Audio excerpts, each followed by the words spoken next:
দুটা সৰু সৰু উদাহৰণ কাবাৰ পৰিয়ালত যদি অৰুণোদয় আছে আপোনালোকে অৰুণোদয়টো এৰি দিব কাৰণ চৰকাৰী চাকৰিয়ালৰ কাৰণে অৰুণোদয়টো আমি ল'ব নালাগে আমাতকৈ দুখীয়াজনে পাও দ্বিতীয়তে প্ৰথম দৰমহাটো পোৱাৰ পিছত খুব মনে দি চিন্তা কৰি দেউতা মাৰ কাৰণে দুটা উপহাৰ কিনিব লাগিব ঠিক আছে কি কিনিব লাগে মই নকওঁ দেউতা মাৰ কাৰণে একেবাৰে মনে দি চিন্তা কৰি কিবা এটা কিনিব লাগে দিব লাগে দেউতা মাক কাৰণ দেউতা মাৰ আশীৰ্বাদ নহলে 9 লাখ মানুহৰ ভিতৰত আমি ইয়াত বহি থাকিব নোৱাৰো কিমান মানুহ আছিলে 9 লাখ মানুহক মাজত আজি আমি ইয়াত 4000 মানুহ আছো 9 লাখ মানুহৰ মাজত 4000 কোনোবাই 156 পাইছে পোৱা নাই 157 পাইছে চাকৰি পাইছে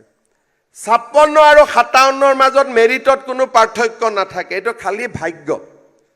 কোনবা এটা প্ৰশ্ন তেওঁ পাৰি নোৱাৰিলে আপোনালোকে এটা প্ৰশ্ন পাৰিলে এটো খালি কপালৰ বাদে একো নহয় 156 157 কপালখন কোনে লিখে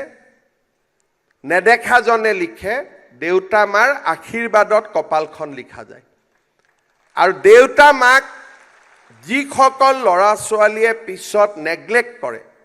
তেওঁলোকৰ জীৱনৰ কোনো মূল্য নাথাকে আৰু কৰবাত নহয় কৰবাত তেওঁলোকে এদিন জীৱন বাটত উজতিও খায় দেউতাক মাকৰ অভাৱ অনুভৱো কৰে কাৰণ আজি আমাৰ দেউতা মা কালি আমি নিজে দেউতা মা হম আমি দেউতা মাক যি ব্যৱহাৰ কৰিম মোৰ লৰা ছোৱালীও মোক হেতুকে ব্যৱহাৰ কৰিব কাৰণ লৰা ছোৱালীয়ে দেউতাক মাকৰ পৰা শিকে প্ৰত্যেক দিনেই শিকে আৰু লৰা ছোৱালীৰ মূৰত হি ৰেজিষ্টাৰ হয় যেতিয়া মোৰ সন্মুখতে মই দেউতাক গালি পাৰিম তেতিয়া মোৰ বাচ্চাতেও বুজিব তাৰ মানে দেউতাকক গালি পাৰিব পাৰি মোৰ সন্মুখতে মাক যেতিয়া মই কেটেৰ কৰি গালি পাৰি দিম মোৰ লৰা ছোৱালী এজনেও শিকিব যে তাৰ মানে মাক গালি পাৰিব পাৰি আৰু আপোনালোক নিশ্চিত থাকক ডাঙৰ হৈ আপোনালোককো আপোনালোকৰ লৰা ছোৱালী একেটাই ব্যৱহাৰ কৰি দিব যিকোনো খবৰৰ বাবে যোগাযোগ কৰক আমাৰ এই নম্বৰত